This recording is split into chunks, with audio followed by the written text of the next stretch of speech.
Hello, my name is Massimo Mazzucco. I am a filmmaker and a blogger. I've been studying the events of September 11 since the day they happened. And currently I am a member of the 9/11 consensus panel. Based on scientific criteria, this international panel of experts on September 11 has compiled a list of the strongest evidence against the official version available to this day. As a filmmaker, I've also made 3 documentaries on this highly controversial issue. The first one, Inganno Globale, was broadcast in 2006 by Italian television and ended up triggering a national debate on September 11 in my country that lasted a good couple of years. The second film was completed in 2009 and is called The New American Century. This film takes a look at the historical, economical, and political background that was possibly behind the very origin of the 9/11 attacks. The so-called inside job hypothesis, just to be clear. Once you understand the geopolitical issues regarding the energetic resources in that part of the world, you will also understand the urgent need for the United States to invade Afghanistan and then Iraq, and therefore the need for a credible excuse to do so under the pretense of having been attacked on September 11. In 2013, I completed my third and last documentary on September 11, called September 11, The New Pearl Harbor. This is a very long documentary. It's actually 5 hours long. The reason for being so long is that it presents the entire history of the 9/11 debate worldwide, seen from both sides of the aisle. In other words, for each issue ever debated, you can hear both the arguments against the official version by the 9/11 Truth Movement and the arguments in support of the official version by the so-called debunkers. Because the film is so long, I've decided to make this video presentation which summarizes the main points presented in the film. Now obviously, this being a summary, I cannot prove all the statements that I'll be making here, so I encourage you to verify each and every one of them by watching the entire film. Like all my other films, this one is also available online for free on YouTube. Or if you prefer, you can purchase the DVD either at Amazon or from my website, and then you are free to make as many copies as you want to give them away to your friends. Now for the summary of the film. The film is divided in 7 parts plus the introduction. The introduction presents 12 historic parallels between Pearl Harbor and September 11. Among these parallels are the fact that both administrations knew in advance that there was going to be an attack, that in both cases top levels of the administration ordered the defense not to intervene so that the attacks could actually succeed, and that in both cases the official commissions tried to cover up the truth rather than reveal it to the public. The film then introduces the most important debunkers worldwide, in Italy, France, and the US. As we have said before, with the term debunker, we call the people who support the official version of the events given to the world by the American government. In this case, that the attacks were carried out by 19 Islamic hijackers and that the Twin Towers fell because of the impacts of the planes and the ensuing fires. This is substantially the official version of September 11. Part 1 of the film begins to question the official narrative of the events by taking a closer look at one of the main, still unresolved issues of 9/11. How was it possible for 4 hijacked airplanes to fly around the US for a total of 1.5 hours without being intercepted? The US air defense is arguably the most organized and effective in the world, and it's hardly believable that those hijackers could roam undisturbed for such a long time, in some cases even traveling hundreds of miles in one direction, before turning around and eventually hitting their target. The debunkers will tell you that the reason why the planes were not intercepted is because the hijackers turn off their transponders, the device that identifies the plane to the air traffic controllers, thus making the airplanes very difficult to locate. This is the first big lie of September 11. By analyzing the interviews and the radio communications of the air traffic controllers, it turns out that, except for brief moments of confusion, all 4 airplanes were being tracked at all times. 8,200 feet. 8,200 feet, and he's on the same code that he was before. They knew where they were, but they couldn't get to them. And the real reason for not being able to get to them is that on September 11, so many military exercises had been scheduled at the same time that only 4 jets remained on alert to defend the entire northeastern sector of the United States. I've determined, of course, that with only 4 aircraft, we cannot defend the whole northeastern United States. That was the sensation of frustration, of I don't have the forces available to do anything about this. The frantic search for fighters to be used against the hijacked airplanes can be clearly heard on the radio communications recorded by the military and the air traffic controllers. And you guys are the closest, and we need somebody airborne. Duluth, you got no fighters. Syracuse 2 airborne in 20 minutes. You got no weapons. They just went on a strafing run up to the range. They blew all their load. So the question becomes whether sending away so many fighters on the same day was intentional or was it just a coincidence? The debunkers will tell you that it was just bad luck, that it was unfortunate that on that particular day there were practically no planes ready to defend the country. This is the second big lie of September 11.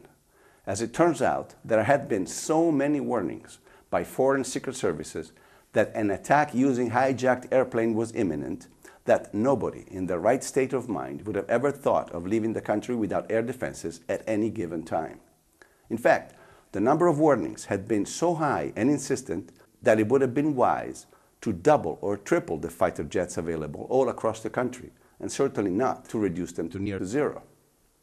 So once you look at all these warnings collectively, it becomes very clear that the scheduling of so many drills on the same day had to be intentional.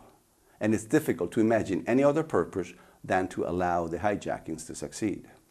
This brings up the first question posed by the film to the debunkers. Knowing that the attacks were imminent, knowing that they might involve hijacked airliners, but not knowing where and when they could happen, would have been a good reason to beef up the defense and keep even more jets than usual on alert all across the country. Why instead schedule so many exercises in one day while leaving only 4 jets on alert to defend the very sector of the country that was most likely to be attacked? Furthermore, as a proof that the military did everything possible not to intercept the airplanes, we also have one simple fact. When the top generals in charge, Myers and Eberhard, knew by their own admission that the country was being attacked by hijacked airplanes, at 9:03 that is, when the second tower was hit, neither general thought of recalling the fighters that were out doing the exercises. In fact, General Eberhard chose to disappear from radar and went literally incommunicado for over 30 minutes during the most crucial hours of the attacks. Only at 10, more than 1 hour after everyone in the world knew that the country was under attack by hijacked airplanes, were the military drills finally suspended. This is Captain Taylor calling from Cheyenne Mountain Presidential. Yes. What we need you to do right now is to terminate all exercise inputs coming into Cheyenne Mountain. By then, also the 4th hijacked airplane had been turned into a pile of smoking rubble. That brings up the following questions. After having realized that the country was being attacked by hijacked airplanes at 9:03, why didn't Eberhard immediately suspend all the war games and recall all the available jets to their bases? Why didn't Myers order him to do so after having been briefed by Eberhard on the ongoing attack? And why hasn't the 9/11 Commission ever asked either general these most fundamental questions? Also, Donald Rumsfeld, the very Secretary of Defense, went missing without a clear explanation for at least half an hour during the crucial hours of the attack. In fact, the entire chain of command had been butchered to such an extent by untrained substitutes and unjustified absentees that it made it literally impossible for the air defense to intervene effectively against the hijacked airplanes, even if they had tried to. At the end of the day, however, the most surprising fact may be that, despite this catastrophic failure to defend the country, most of the people involved at the highest levels kept their posts or were even promoted to higher levels after 9/11. As if having contributed to this historic defensive failure were somehow considered an achievement and not a reason for discharge or reprimand. Richard B. Myers, despite the total breakdown under his leadership, was promoted to chairman of the Joint Chiefs of Staff, the highest military post in the country. On September 13, confirmation hearings were held for General Myers as if nothing ever happened, while people were still being pulled alive from the rubble at Ground Zero.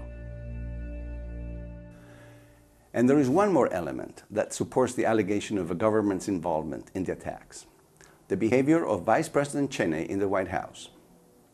Since President Bush was away in Florida, Dick Cheney had effectively taken control of the operations from the so-called POC, the bunker located under the White House. During the hours of the attack, Vice President Cheney was kept informed that one unidentified plane was headed at full speed towards Washington. There was a young man who would come in and say to the Vice President, the plane is 50 miles out. The plane is 30 miles out. Now, given that 2 towers in New York had already been hit by hijacked airplanes, Cheney should have ordered the unknown plane shot down as it approached Washington protected airspace. We do know from the recordings that the White House had the actual means to shoot down any incoming danger approaching the Capitol. Hello there, Washington approach. Make sure that the center does not have anything above our airspace also. The Secret Service is going to start shooting at anything in the air. Well, not only didn't Cheney order the shoot down, but he issued a different order instead that in fact allowed the plane to enter Washington's protected airspace and eventually reach the Pentagon. Thus, the following 2 questions. The Secret Service knew about the incoming plane for the last 30 minutes, was following it on radar, had the means to shoot it down, and should have done so in order to protect the Capitol, but they didn't. Why? In regards to the exchange between Cheney and the young man, can you suggest anything different from an order not to shoot down the plane as it was approaching Washington's protected airspace? One last element that confirms the pre-knowledge of the events by the military is one episode that actually took place within the Pentagon. As many people know, the plane that hit the Pentagon did not simply plunge on the roofs of the building from the top, as any suicide pilot would be expected to do. But he went around in a large circle and ended up approaching and hitting the Pentagon on the side, flying very close to the ground. Despite this extremely difficult and totally illogical maneuver, there seems to have been someone in the highest ranks of the military who knew exactly that the external ring of the Pentagon, and not the roofs, was going to be the next target. And I bumped into a U.S. military intelligence official, and he leaned in and he said, "This attack was so well coordinated that if I were you, I would stay off the E-ring where our NBC office was, the outer ring of the Pentagon, the rest of the day, because we're next." Question. Even if someone could predict that the Pentagon would become a target, one would imagine a plane to plunge from the skies onto the roofs of the building.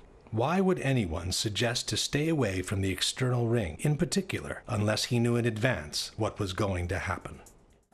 All in all, if one examines all the facts available, the military drills all in the same day, the unexplained absentees, the butchered chain of command, the behavior of the top generals who refused to recall the jets from the drills, the failure by the White House to shoot down the incoming unknown airplane, and the pre-knowledge of the event at the Pentagon, it becomes very difficult to maintain that the military and the top ranks of government were not involved in some way or form in the September 11 attacks. Now, of course, if you want to do that, you also need your patsies. And here is where the so-called 19 Islamic hijackers come into the picture.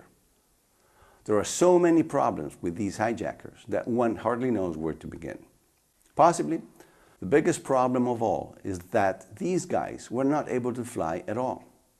None of them had ever piloted a large airliner before, and 2 of them were in fact not even allowed to fly alone in small training airplanes because their instructors had decided that they were unfit to fly solo. The debunkers will tell you that these guys didn't really need to know how to fly an airplane, and that all they needed to do was to take control of the cockpit and set the autopilot to their destination. This is another big lie that you will hear over and over in the 9/11 debate. The truth is, if you examine the radar tracks and listen to the reports by the air traffic controllers, these guys performed some incredibly difficult maneuvers in the sky that even the most talented pilots with 30 years of experience would not be able to perform. Furthermore, radar tracks show ascent rates of 3,000 feet per minute and descent rates of 10,000 feet per minute, which is hardly how the autopilot would take you from one place to another.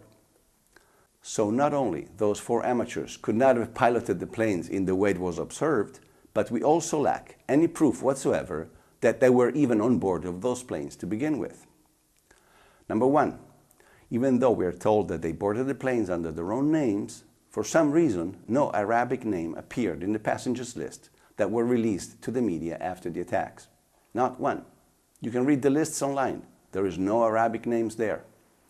Number two, there is not a single picture of any of the 19 hijackers at any of the 3 departing airports on the morning of September 11. Now, if you and I had hijacked one of those airplanes on September 11, you can be sure that there would be pictures of us all over the airport, at the check-in, in the lounge areas, at the security checks, at the departing gates. Well, not one picture of any of these 19 guys has ever been shown to us at any of those airports on September 11. Number 3, we don't have a single soundbite from the black boxes confirming the presence of these guys in the cockpits. One would assume that after they broke into the cockpits, you would have the recordings of the struggles with the pilots on the black boxes, but we have never heard any of that either. So no names on the passengers' lists, no pictures of these guys at the airports, and no sound bites from the cockpit voice recorders. Given that these guys were not able to fly those planes at all, please give me one good reason why we should believe that they were even aboard those planes to begin with. This fact obviously opens up a whole new Pandora's box, because we also know that no professional pilot, not even at gunpoint, would ever crash one of those planes into a populated building like the Twin Towers. If anything, worst came to worst, at the last minute he would have crashed the plane into the sea or into a less populated area, but certainly not in Manhattan.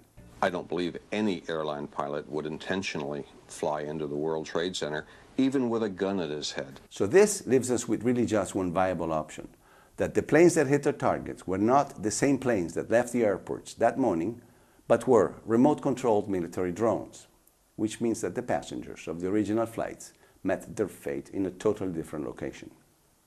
This is a very complex and delicate issue that is hard to summarize here. And for this reason, I invite you to watch the entire chapter of the film called What Happened to the Passengers. In fact, there are many elements that support the idea that these were military drones and not regular planes.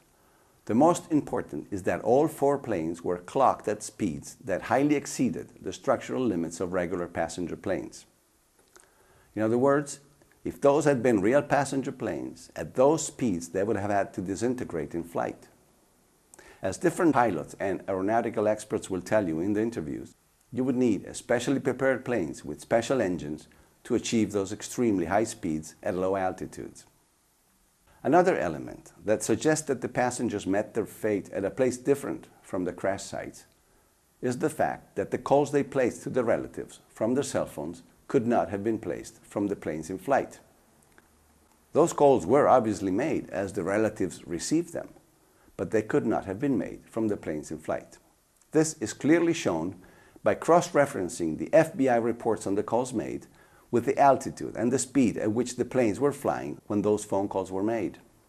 At the end of the day, we have at least 9 phone calls that did happen but could not have been made from the airplanes in flight, as we were told. In particular, there is one chilling message left in her husband's answering machine by one of the flight attendants of Flight 93, which strongly suggests that the entire hijacking operation went, in fact, very differently from the way we were told. I don't know what to say. There's 3 guys, they've hijacked the plane. I'm trying to be calm. After saying goodbye, she seems to fumble with the headset while she whispers a few more words into the mouthpiece. I hope to be able to see your face again, baby. I love you. Bye. End of message.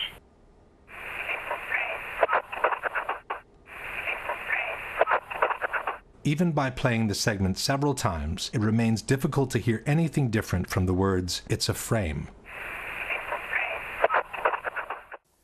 So far, we have analyzed the general problems with the hijackings and the air defense. Let's look now more closely at each of the 3 locations of the attacks: the Pentagon, the plane that allegedly crashed in Pennsylvania, and the destruction of the World Trade Center.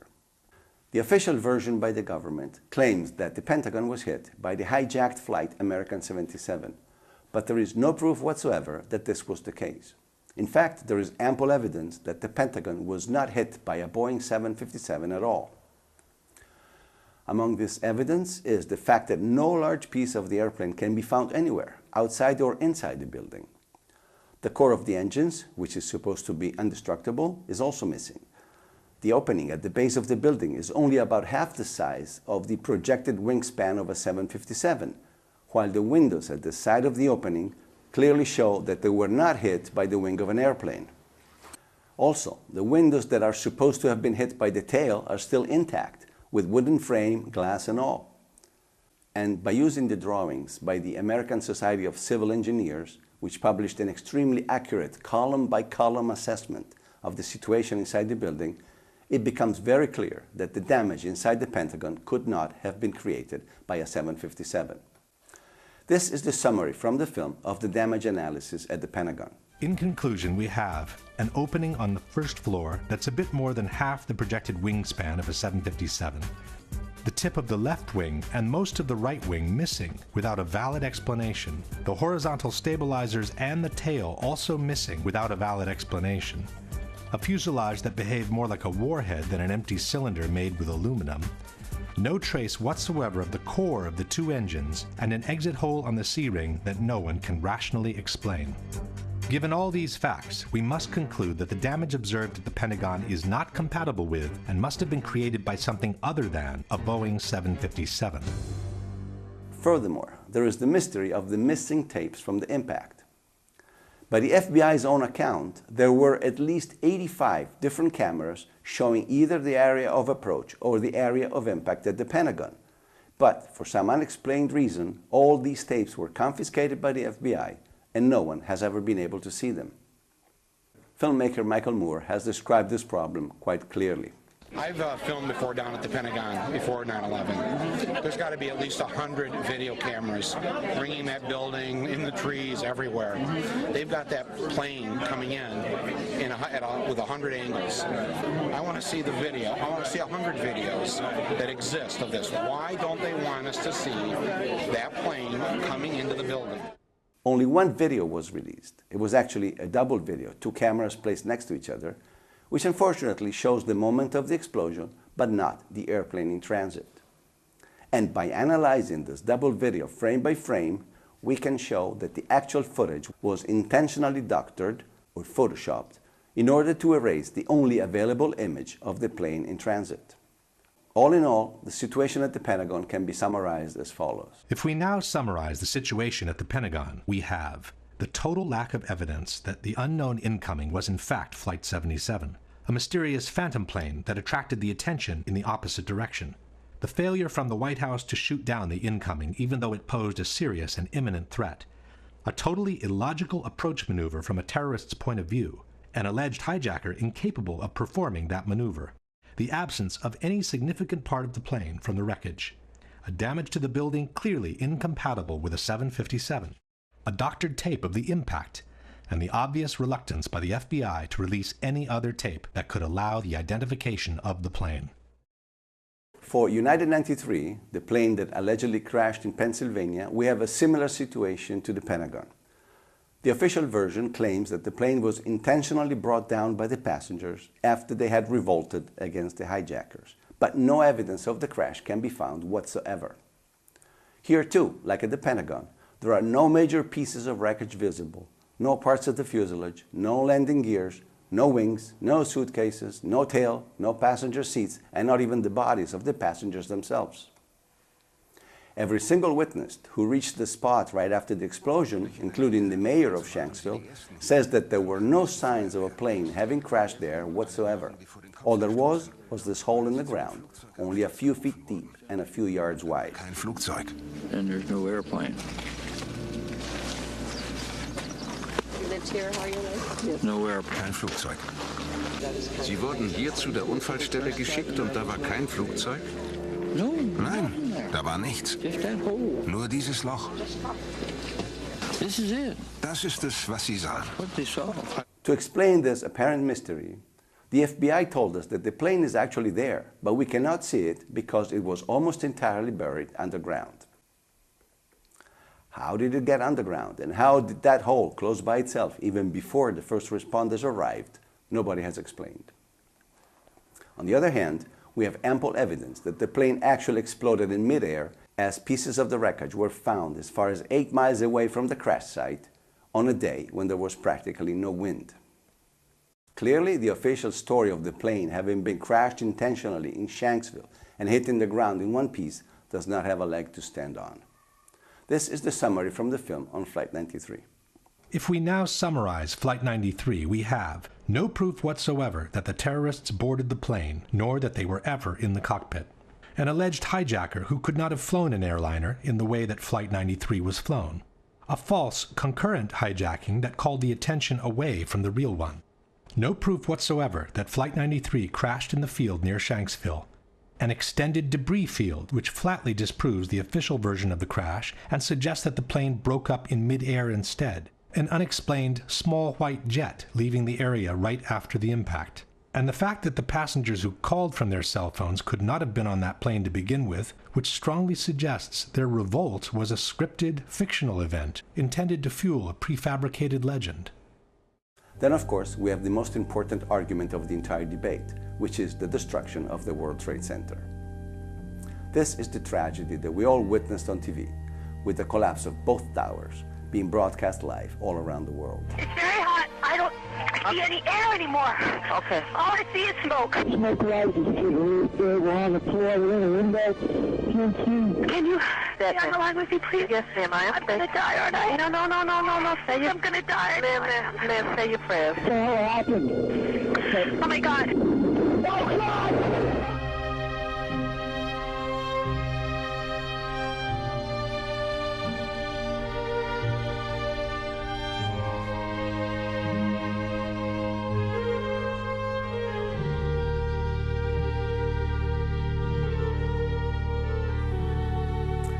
The destruction of the Twin Towers, and whether they fell on their own because of the damage by the impact, or they were brought down intentionally, has been the centerpiece of the entire debate on September 11 for many years. And here I must say one thing. When I first heard of the possibility that the Twin Towers had been demolished intentionally, I myself reacted by rejecting this idea. It's not possible, I said. Americans would never do that to themselves. But then I started looking at the evidence, and the more I looked, the more it became clear to me that this, in fact, could only have been a controlled demolition. The first thing that one should know is that the Twin Towers were not at all those wonderful jewels that we were told. They were obsolete, extremely expensive buildings, and they needed to go. The Twin Towers, in fact, were so much filled with asbestos from top to bottom that they had become a huge liability for the Port Authority, the owners at the time. The towers could no longer be repaired without incurring the skyrocketing cost of removal and disposal of the asbestos, but they could not be demolished because of the large amounts of asbestos they contained. A solution apparently was found by transferring the ownership to a private investor, one Larry Silverstein, who immediately took out a $3.2 billion insurance against the destruction of the towers by a terrorist attack. Only 6 weeks later, the towers were destroyed by a terrorist attack. Silverstein got all his money to rebuild as he wanted, and the first responders and the people in Lower Manhattan ended up breathing all the asbestos that the towers contained. The debate on the collapse of the Twin Towers has been long, complicated, and somehow confused at least up to 2006. But in 2006, things started to become more clear when an organization called Architects and Engineers for 9/11 Truth was founded by San Francisco architect Richard Gage. This organization, which counts to this day more than 2,500 signatories from all over the world, has proven with rock-solid scientific arguments that the Twin Towers did not fall for a gravitational collapse and that they could have only been destroyed by a controlled demolition. In fact, after architects and engineers entered the fray, the debate was substantially over. Because now, if anybody wants to keep supporting the official version of the collapses, they would have to first refute the scientific arguments by architects and engineers, and no one to this date has been able to do so. One of the main problems with the official version, which has been highlighted by architects and engineers, is the fact that the heat developed by the fires from the airplane impacts would not have been sufficient to even trigger the initial collapse, let alone to bring about the complete destruction of the two buildings from top to bottom. Along the years, the debunkers have come up with different theories in order to explain the full destruction of the two buildings by a gravitational collapse.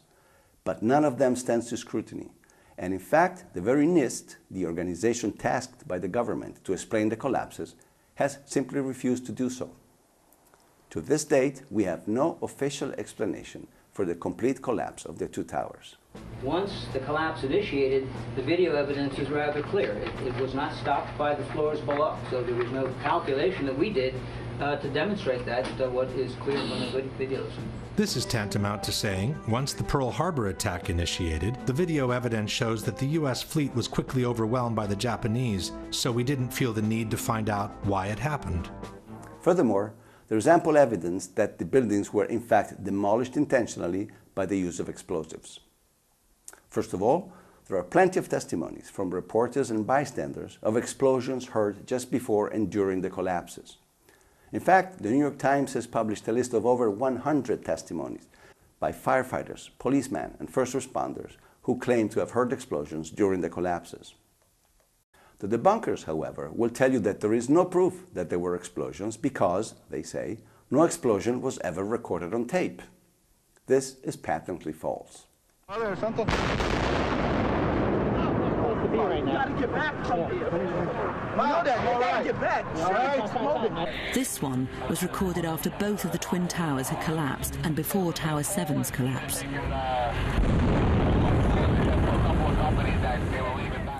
There are even explosions that can be heard in the original footage by the networks at the beginning of the collapse of the two towers. Here, the police officers, FBI agents. Here, the police officers, FBI agents. Another important argument in favor of a controlled demolition is the presence of the so-called squibs, the clouds of dust that appear on the sides of the towers during the collapses. These are the classic result of explosions as normally seen in controlled demolitions. The debunkers maintain that these were just windows exploding because of the air pressure. But by analyzing the actual structure of the building, one can easily prove that this theory is untenable. These are explosions, and some powerful ones indeed. Furthermore, extreme temperatures were observed under the rubble for months after the collapses, and molten steel was found in several instances. This formation is really 4 separate stories of the World Trade Center, compressed, compacted, incinerated, exposed to temperatures as hot as the inner Earth. You never knew this existed.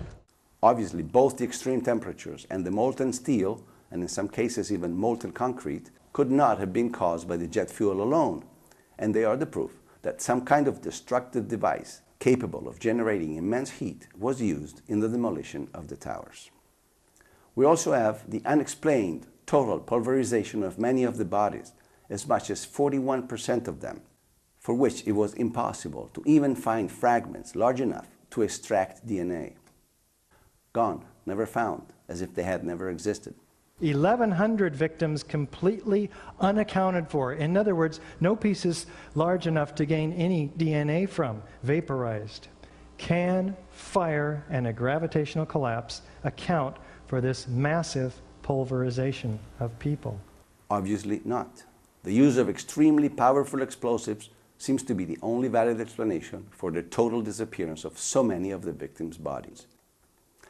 But the main scientific argument for a controlled demolition is the one of freefall. Imagine you dropped a piano from a window on the top floor of the tower at the same time that the tower begins to collapse. Which one do you think would hit the ground first? The piano or the top of the tower? One would say the piano, of course, because the piano has a free path towards the ground, while the tower needs to destroy the entire healthy structure below before it reaches the ground. Well, as it turns out instead, both the piano and the top of the tower would reach the ground practically at the same time. This means that they both fell with free fall acceleration. And as architects and engineers has repeatedly shown in their presentations, this could only happen if something else is removing the healthy structure below the falling tower. The fact that it's coming down at free fall says all of the energy is being used to just make it go straight down, which means it's coming down through itself and not breaking up the building as it goes. Something else has to be clearing the way. And there is only one method known to remove the structure while the top of the building collapses, and that is the use of explosives in a controlled demolition. This is how the film summarizes the main arguments regarding the destruction of the Twin Towers. At this point, we can summarize the evidence for a gravitational collapse and compare it with the one for controlled demolitions. The official explanation for the initial collapse, or sagging trusses theory, is fundamentally flawed for at least 3 reasons. There is no evidence that the fireproofing was widely dislodged from the steel trusses, no evidence for temperatures high enough to seriously weaken the steel, and no valid explanation on how the trusses could have pulled and broken the external structure on their own. At the same time, the initial collapse is fully compatible with a controlled demolition. The official explanation for the total collapse of the Twin Towers does not exist, nor was a scientific calculation ever attempted by NIST, as they have repeatedly acknowledged. At the same time, the full collapse of the buildings is fully compatible with a controlled demolition. The vertical acceleration of the upper sections to near free-fall speed makes it impossible to explain the collapses by gravitation only, without violating at least 2 fundamental laws of physics. At the same time, the near free-fall acceleration achieved by the collapsing towers is fully compatible with a controlled demolition. The amount of witnesses who reported powerful explosions and the ensuing devastation in the Twin Towers is overwhelming. Such explosions cannot be explained by jet fuel alone, while they are fully compatible with a controlled demolition. The squibs observed 30 and 40 floors below the level of collapse cannot be explained by the air pressure in a gravitational collapse. At the same time, squibs are the typical signature of controlled demolitions. Not all the diagonal cuts and V-cuts observed on the columns at ground zero can be explained by the removal operations. At the same time, these kind of cuts are another typical signature of controlled demolitions. The large area of debris around the towers, with the lateral ejection of elements weighing several tons, cannot be explained by a gravitational collapse. At the same time, these ejections are fully compatible with the use of powerful explosives. The long-lasting fires, the extreme temperatures under the rubble, the incandescent beams extracted during the cleanup, the high degree of deformation of massive steel beams, the molten steel and molten concrete observed and found at ground zero cannot be explained by jet fuel alone, nor by regular office fires. Highly effective destructive devices capable of developing extremely high temperatures must have been used as part of a controlled demolition. The almost complete pulverization of the contents of both towers, from the concrete floors to the office furnishings to the actual vaporization of victims' bodies, cannot be explained by a simple gravitational collapse. At the same time, these results are fully compatible with the presence of powerful explosives, such as those used in controlled demolitions. Unless a comprehensive, scientifically sound explanation for all the phenomena observed is presented, the only conclusion available is that the Twin Towers were brought down by some form of controlled demolition. As many probably don't even know, there was a 3rd skyscraper from the World Trade Center that collapsed on September 11. It was the so-called Building 7. Not without a reason, Building 7 has been called the smoking gun of September 11, as the building collapsed entirely on its footprint in a little more than 6 seconds, without ever even being hit by an airplane. NIST, the governmental organization, has tried their best to come up with some explanation for this collapse due to fire, but architects and engineers has flatly refuted their explanations as totally untenable. In fact, the evidence for the controlled demolition of Building 7 is so overwhelming that even the debunkers have given up on trying to explain it as a gravitational collapse. Among the evidence for controlled demolition is the symmetry of the collapse, which requires the almost simultaneous removal of all the supporting columns in order to be achieved. And obviously, there's only one known way to remove all the supporting columns at the same time, and that is through the use of explosives in a controlled demolition. Another piece of evidence is that the police and the fire department knew in advance that the building was about to be demolished when they cleared the area using the very words, "The building is about to blow up."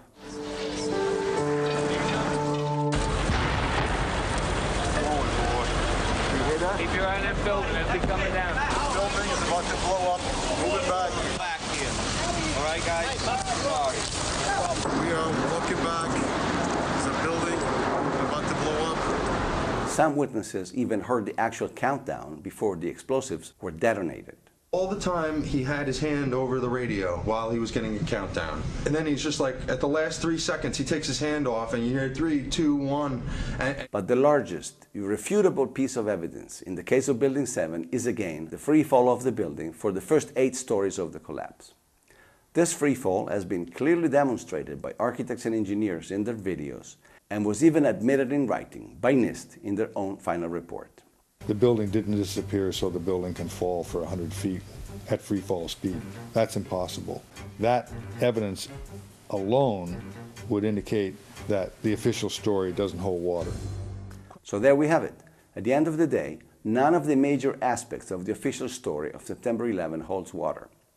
The hijackings could not have happened without the complicity of somebody in the highest levels of the defense. The hijackers could not have flown the planes in the way they were flown, and they were probably not even on board of those planes to begin with. The planes themselves were most likely military drones and not regular passenger planes.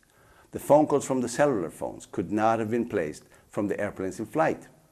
There is no evidence whatsoever that a Boeing 757 hit the Pentagon, while there is plenty of evidence that it actually didn't.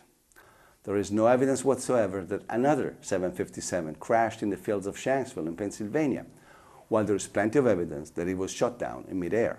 The Twin Towers could only have collapsed in the way they did as a result of a controlled demolition, and so did Building 7 in the afternoon of September 11. Now each of us is faced with the question of what to do with this evidence. Disregard it and just pretend it doesn't exist, or begin to seriously reconsider the entire issue of September 11 and the consequences it has brought on all of us in the last 15 years of our lives. This is not for me to preach, but for each of you to decide. All I can do is leave you with the last two questions posed by the film, and thank you for the time that you have spent watching this video, and hopefully the time that you will spend analyzing the full evidence from the actual documentary. This brings us to the last question, which is not only for the debunkers, but for anyone who cares about freedom, democracy, and an honest government. If you were aware of solid evidence disproving the official version and suggesting the involvement of some rogue elements of the government in the terrorist attacks, would it be more unpatriotic and anti-American to ask for a new investigation or to turn a blind eye to it and pretend such evidence doesn't exist? Given that the people's trust in institutions is of paramount importance for a nation's well-being, would that trust be better served by denying the evidence of a conspiracy or by bringing those suspected to accountability in a court of law?